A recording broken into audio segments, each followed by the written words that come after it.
I don't think I'll ever forget the way the house smelled that day. A mix of lemon cleaner and the leftover takeout we had eaten 2 nights before. It was supposed to be a perfect surprise. I kept picturing it in my head during the drive back. The way Connor's face would light up, the way he'd laugh and pull me into a hug like he always said he would if I ever came home early. I even stopped by his favorite little hole-in-the-wall restaurant to pick up the nachos he loved, plus a six-pack of the craft beer he was obsessed with lately. I wanted everything to be perfect, because that's what you do for the person you love, right? I let myself in through the garage, tiptoeing in like a kid sneaking cookies before dinner. I couldn't see the living room from the entryway. Our house had this strange layout where the kitchen and stairs wrapped around it, blocking the view. I set the food down quietly, grinning to myself. I could hear his voice upstairs, probably gaming with his friends. And for a second, I hesitated. Should I yell surprise? Or creep up and really catch him off guard? I chose the second option, and that's when everything changed. I was halfway up the stairs when I heard it. Clear as day, his voice laughing bitterly. Marriage is a complete nightmare, bro. I wake up every day regretting my decision. My feet froze mid-step. I waited, heart hammering, thinking maybe it was a joke. Maybe it was sarcasm. There had to be some explanation, but then he kept going. If it wasn't for her family's money, I'd be gone already. The only good thing about this whole situation is that I don't have to worry about rent or bills anymore. My vision blurred. My fingers clutched the railing so tightly I thought it might snap. And still I waited, stupidly hoping for a laugh, a punchline, but instead I heard him chuckle bitterly. The vow renewal last weekend? Pure torture, man. Had to stand there making up all that romantic crap while her family looked on like we were some fairy tale. But hey, Oscar-worthy performance, right? Small price to pay for a lifetime of financial security. I couldn't move, couldn't think. My world tilted. That's the only way I can describe it. Like the floor had dropped out from under me. The man who had cried reading his vows to me, the man who said I was the best thing that ever happened to him, was laughing about me behind my back, calling me the money wife, reducing 3 years of shared memories to a business transaction. I stumbled down the stairs silently, numb, grabbing the nachos and beer like they were evidence of some crime. My hands were shaking so badly the beer bottles clinked against each other as I stuffed them back in the bag. I don't even remember driving away. I just know somehow I ended up in the parking lot of a random strip mall 10 miles from home, sobbing behind the steering wheel while my phone buzzed with texts from my friends. A lady with silver hair tapped on my window, concern written all over her face. "Honey, are you okay?" she asked. I lied and told her my dog had died. It was the first of many lies I would tell that day. Because how do you tell someone the man you thought loved you sees you as a wallet with a heartbeat? I checked into a cheap hotel near the airport under a fake story about needing to catch up on work emails. I lay on the scratchy bedspread all night, staring at the ceiling, playing the conversation over and over in my mind. The images burned. Connor's smile when I walked down the aisle, his hands trembling as he slid the ring onto my finger. The late nights on the couch, laughing about stupid TV shows. The way he held my hand when I was scared. Had all of it been fake? Had I imagined the love? Or had it just died quietly without me noticing? I don't know how I got through the next morning. I put on makeup to hide my puffy eyes, drank terrible lobby coffee, bought a one-way ticket back to Nashville like nothing had happened because I wasn't ready to face it yet. Not Connor, not my family, not even myself. I needed time to figure out who I was without him, what pieces of my life were real, and what had been built on a lie. And so I smiled for Instagram stories, laughed with my friends over brunch, posted photos of wine flights and rooftop views. Fake, fake, fake. But it was better than letting the truth crack me open in front of everyone. When I finally went home, it was on my original schedule. The perfect cover. Connor greeted me with a hug, with a kiss, with the same easy affection he had always shown. And I smiled back, because I already knew. This marriage was over. He just didn't know it yet. I wish I could tell you that after that night I woke up empowered, ready to leave, ready to burn it all down. But the truth is, I felt completely lost. I walked back into that house, our house, carrying the same suitcase I had packed with so much excitement a week earlier. Connor grabbed it from my hand with a smile, brushing a kiss across my forehead like he missed me more than air, like he hadn't spent the weekend laughing about how trapped he felt with me. It took everything in me not to flinch, not to scream, not to shatter into 1,000 pieces right there in the doorway. Instead, I smiled back, told him I missed him too. And then I spent the next week living a lie, At first, it was small things, little moments that cracked me open from the inside out. Like the way he'd reach for my hand while we watched TV, and I'd remember the way he told his friend our marriage was a nightmare. Or the way he laughed at one of my bad jokes, and I'd hear the echo of his real laughter, the bitter, mocking kind I'd overheard on the stairs. Nights were the worst, lying next to him in bed, feeling the weight of his arm draped casually over my waist. I used to love that feeling, the quiet intimacy of it. Now it made my skin crawl. I barely slept those nights. I'd stare at the ceiling, replaying every memory, every milestone, trying to figure out what was real and what was part of his Oscar-worthy performance. Had he ever loved me? Had he even liked me? Or had I just been a means to an end from the very beginning? The questions haunted me, circling like vultures. Every look, every touch, every word. Was it real? Was it fake? I started digging, quietly, carefully. It started with the bank accounts. I would check our joint accounts when he was in the shower, when he ran to the store, when he thought I was working late. And what I found made my stomach twist. Small withdrawals, spaced out just enough not to draw attention.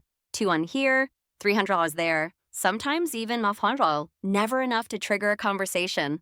Always just under the radar. But added together, thousands of dollars missing. Money I couldn't account for. Money that wasn't going toward bills or savings or anything we had ever talked about. At first, I tried to rationalize it. Maybe he was buying something for me, planning a surprise, investing in something for our future. But deep down, I already knew. He wasn't building a future with me. He was building a future without me. I started noticing other things, too. His phone, which used to sit face up on the coffee table, now lived permanently in his pocket. He was quicker to close tabs on his laptop when I walked by. He started taking work calls in the garage, pacing back and forth with a tense, clipped voice. And then there were the mood swings. 1 minute, he was sweet, attentive, showering me with affection. The next, he was distant, distracted, barely listening when I spoke. It was like living with a stranger who was trying desperately to pretend he wasn't already halfway out the door. The loneliness was suffocating. I couldn't tell anyone, not yet, not my parents who thought Connor hung the moon, not my friends who would have insisted I confront him immediately. I wasn't ready, not until I had a plan, so I played my part, the loving wife, the doting partner. While inside, I was unraveling. I started pulling away in small, almost imperceptible ways, working later, taking more phone calls in private, spending weekends catching up on errands instead of lounging around the house. I even left my separate personal bank account open on my laptop once just to see if he'd notice. He did.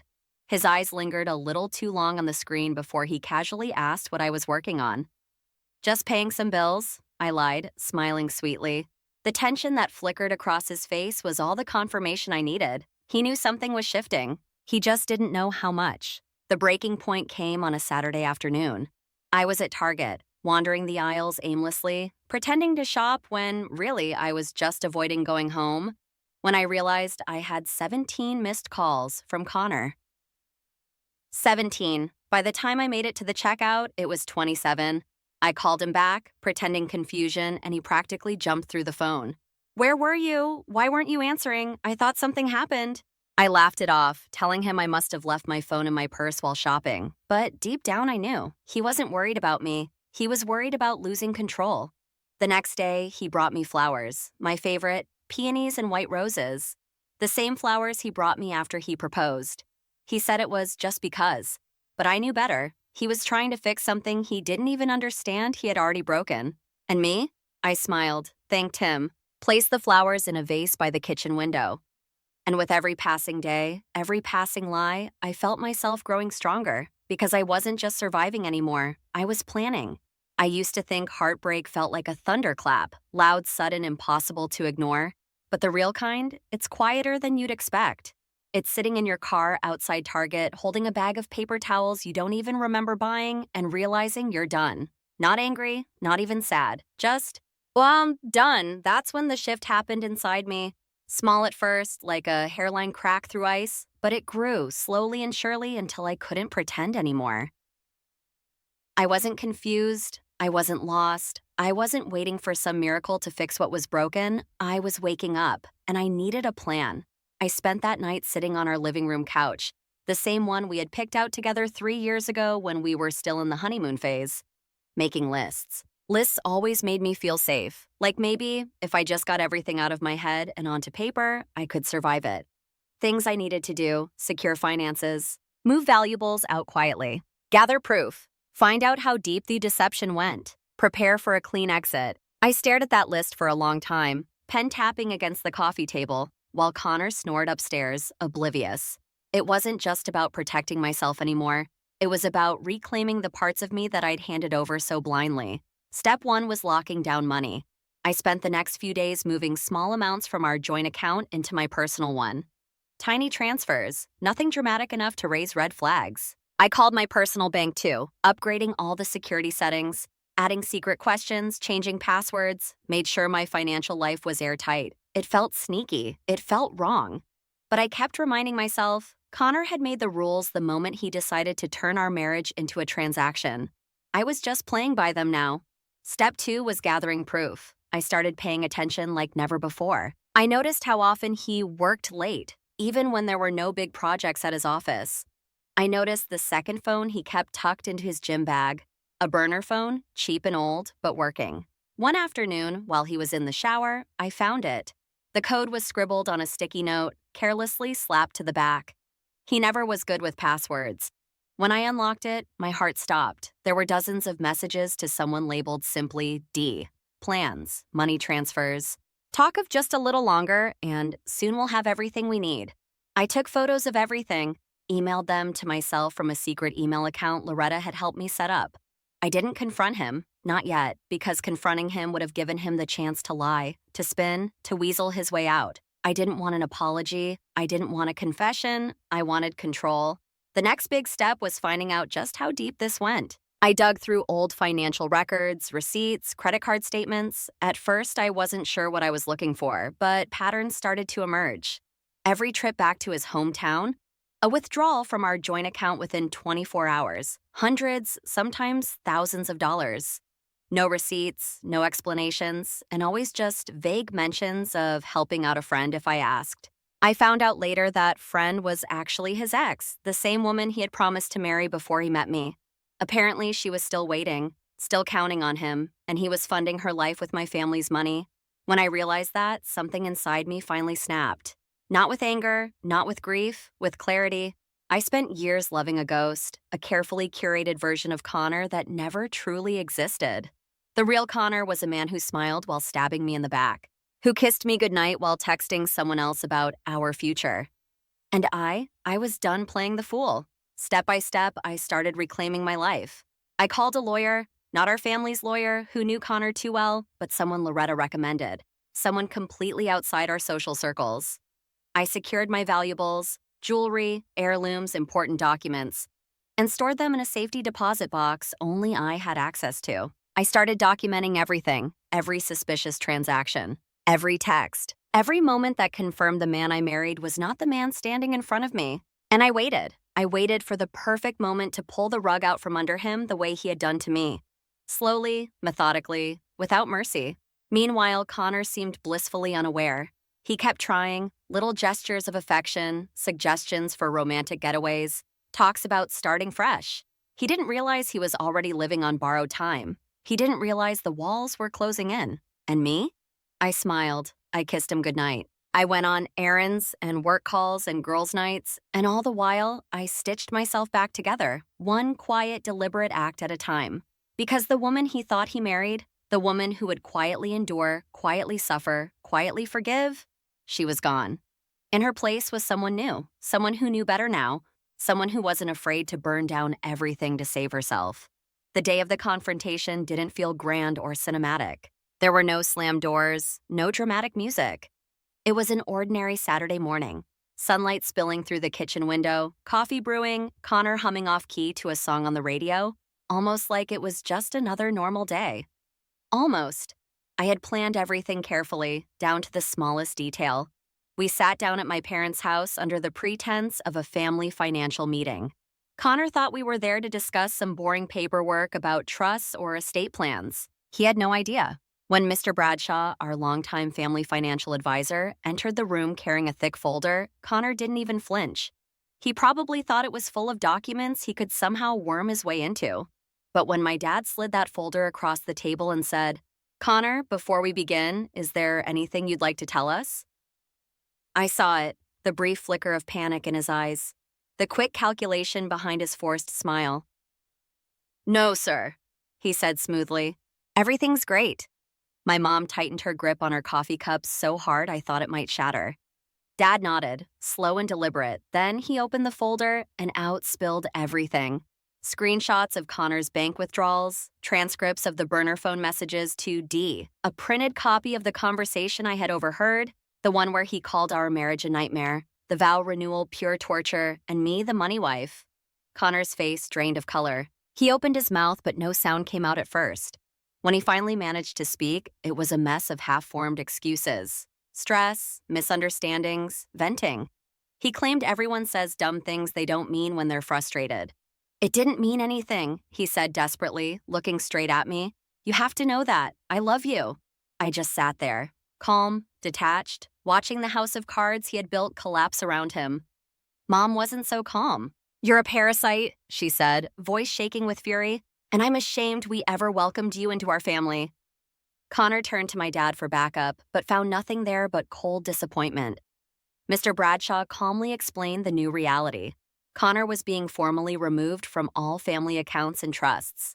Divorce papers were being filed that afternoon. He had 24 hours to collect his personal belongings from the house. He tried one last desperate play. Turning to me, eyes glassy with real tears this time, he whispered, "Are you really going to throw away everything we built over a mistake?"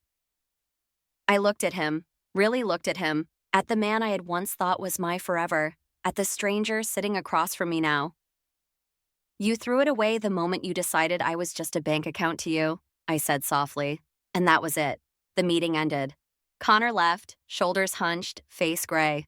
And for the first time in months, maybe years, I felt like I could breathe, but breathing was only the first step.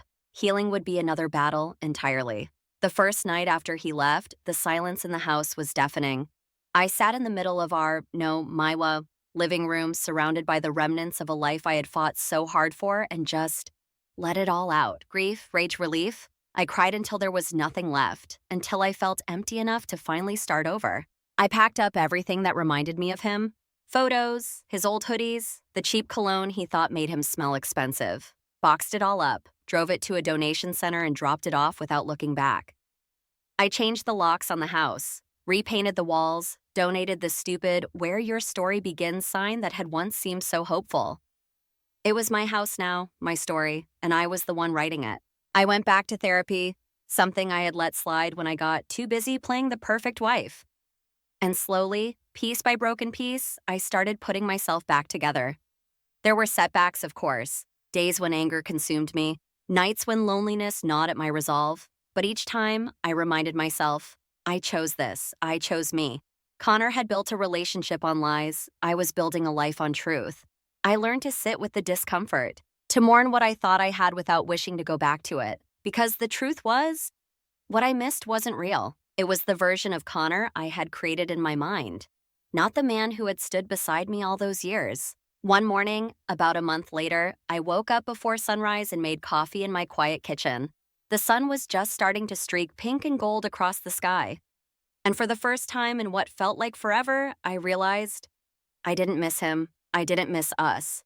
I didn't miss pretending I was healing, maybe not fully, maybe not perfectly, but healing all the same. It's strange how, after everything crumbles, the world just keeps spinning.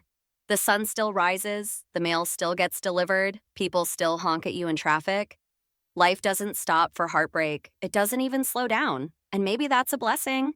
The day my divorce was finalized, I didn't throw a party. I didn't get drunk or burn all his things in some dramatic cleansing ritual. I simply sat on the floor of my new apartment, a tiny sunlit place downtown with creaky floors and walls thin enough to hear the neighbors, and breathed. It wasn't relief exactly. It wasn't happiness yet either. It was freedom, sharp and unfamiliar, like wearing new shoes that hadn't been broken in yet. I had spent so long being Connor's wife. The money wife. The trophy he paraded when convenient. The safety net he clung to when his dreams failed. And now, I was just me, just Natalie. and it was terrifying. The first few weeks were a blur of logistics, setting up utilities, buying furniture, figuring out how to cook for one instead of two. But in the quiet moments, the ones I used to fill with Connor's needs, Connor's moods, I found tiny fragments of myself again. I remembered that I loved late night walks, even when no one was there to hold my hand. I remembered that I could laugh so hard I snorted without anyone rolling their eyes at me. I remembered that I liked sleeping diagonally across the bed, stretching out like a starfish. Small things, silly things, but they felt monumental. I took a pottery class. Terrible at it, but it didn't matter. I traveled to the coast alone, ate oysters by the beach, and didn't check my phone once the whole weekend. I reconnected with friends I had drifted away from, people who remembered me before I became someone's accessory. My parents were complicated. They had adored Connor, believed in him, invested in him emotionally and financially. Telling them the truth had been one of the hardest things I'd ever done, but over time they rallied around me. Dad apologized, actually apologized, for encouraging the relationship. Said he should have looked closer, said he should have listened harder. It wasn't his fault. I told him that again and again. Because the truth is, when you love someone, really love someone, you don't look for the exits, you don't look for the cracks, you believe. And that's not something to be ashamed of, it's something to be proud of. Because it means you still have a heart capable of trusting, even after everything.